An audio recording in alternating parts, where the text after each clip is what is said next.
Hey guys, this is Greg with the Bullet Hole with another Free Tip Friday. Today, I'm going to cover single action, double single guns as well. We've got a lot of new shooters coming into the mix with the pandemic and everything. We've got a lot of questions that we can kind of square away with a real short video. So with that being said, there's three primary firing modes of handguns made today. First and foremost, we have our single action firearms. We have our double single firearms. Then we also have double action striker as well as single action striker. So I'm going to kind of go over some of the similarities and differences between all these today. I'm going to start with my single action firearms. So first thing to note about single action firearms is that they must be cocked in order to be fired. So this right here is a Springfield Armory TRP operator. This is a 1911 pattern firearm and it is single action only. What that means, very simply, is that the hammer must be cocked in order for the gun to fire. Single action means that the trigger only actuates one mechanism of the firearm. In this case, that single action would be me releasing the hammer. So that's single action because the trigger is only doing one thing when I press the trigger. If I go over here to a double action single action firearm, what that means is that the trigger can actuate the hammer decocked or cocked. So in the double action mode, mind you, I'm going to clear this first. In the double action mode, the hammer's resting. You notice the trigger is sitting farther forwards than it normally would be if the hammer was cocked to the rear. During double action, what that means is that the trigger is cocking and releasing the hammer all in one trigger press. So it's doing two things. I'm cocking the hammer and then I'm releasing it. So that's two actions for one trigger press. From there, if you notice, I said this is a double action single action firearm. What that means is that after I fire that first round from the decocked position, slide's going to cycle, chamber another round. From there, I'm now at single action, so when I press the trigger, it's only releasing the hammer. So when we look down to these bottom two here, this is kind of a different ballgame. So I have my double action single action revolver, and then I also have a single action striker fired handgun right here. This right here is a Smith & Wesson 325 Thunder Ranch. It's chambered in 45 ACP. This is what we call a double action single action revolver. So what that means is, number one, if I press the trigger with the hammer resting, trigger cocks the hammer and releases it all in one trigger press. I can go and manually cock the hammer, and now I'm in single action. I have a much shorter and lighter trigger press. When I go over here, this is where things start to get a little bit more confusing, because we're dealing with a striker fired handgun.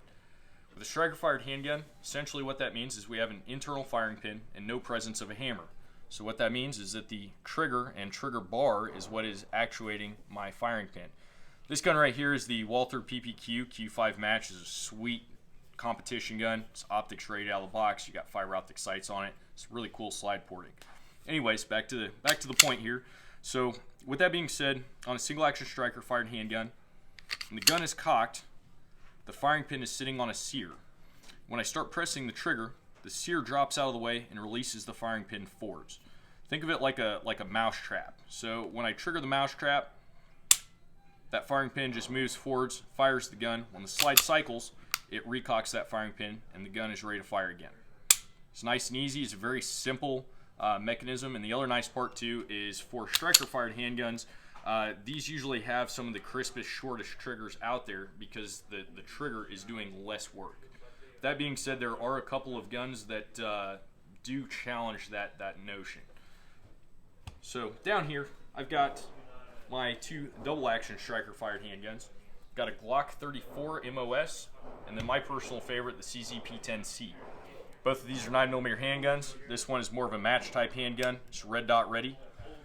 This is essentially CZ's challenge to the Glock 19, and they did a fantastic job on that. So with that being said, double action striker is a very interesting gun because technically speaking, it is double single, but only in a certain manner.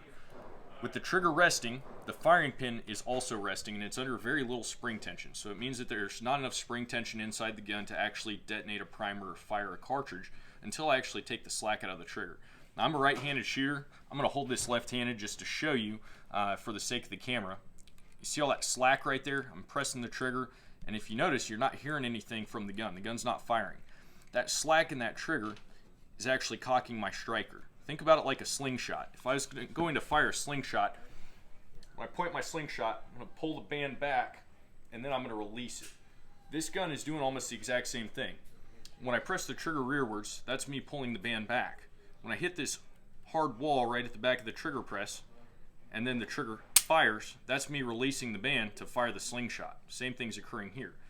So with that being said, the nice part here is that if I'm firing a string out of this handgun, and then I stop and let my finger off the trigger, the gun's back to decocked again. It's nice and safe.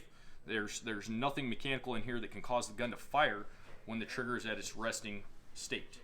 With that being said, some people will argue on this, and I guarantee you we'll probably get some comments on our post here, is that this gun technically can fire in single action as well. And what's happening there is when we fire from reset. So what that means is when I fire my first round and the gun cycles, if I hold my trigger rearwards here, you'll notice that it'll pop back and you hear that click. That click is the trigger resetting, and now the gun's ready to fire again. Technically, I'm in single action right now because the gun is still cocked. If I want to decock the gun, just let off the trigger, and now the striker is back to resting safely again. That being said, I also pulled out my Glock 34 right here. The reason why I pulled that one out is because this operates off of the same principle as the P10C. There's a good amount of slack in the trigger, and then there's a very hard wall. And essentially here, you're running into the same thing, where you press the trigger rearwards, boom, gun fires, gun cycles. Now I hit my reset as well, and it's still in single action until I release my finger off the trigger. So why did I keep these two off to the side? It's a great question. When you look at a lot of these other guns, they have manual safeties on them, like your CZ Shadow 2 or your Springfield 1911. Both these have manual safeties. A lot of people, when they come in, especially new shooters, ask, well, why is there no manual safety on my CZ P10s or my Glocks? A lot of people think, hey, I want that little safety switch on the gun to ensure that this gun won't fire because there's nothing else blocking it. Well, my typical response is pretty simple. First and foremost, we have our toe right here that is our drop safety. This prevents the trigger from moving rearwards when the gun gets dropped or anything like that. And part number two that I really like to hone in on is that for this type of defensive application or defensive gun, it's more ideal to not have a manual safety because the gun's decocked. So there's nothing in this gun that can allow it to fire until we interact with it. So I prefer to err on the side of proper gun handling. And so I usually like to tell people, hey, the striker-fired handgun is the way to go for ease of shooting because, number one, we don't have to worry about a hammer position. This gun's trigger press is going to be exactly the same every single time, number one. Number two, for our safety, we're going to use a holster. When the gun's in the holster and that trigger is covered, there's mechanically no way this gun can fire, especially if you're using like quality Kydex or something like that, thermoplastic, all that good stuff. So the way we operate this gun is when the gun is removed from the holster, now it's off safe. So it's either being removed from the holster to immediately be fired in a defensive situation, or you're removing it from the holster and you should immediately unload it before you do anything else with it for, say, dry fire practice or cleaning. So that's really the simplicity of this gun is I don't have to worry about actuating anything on the gun. I can grab and go, it's ready to go, and it's just as safe as always.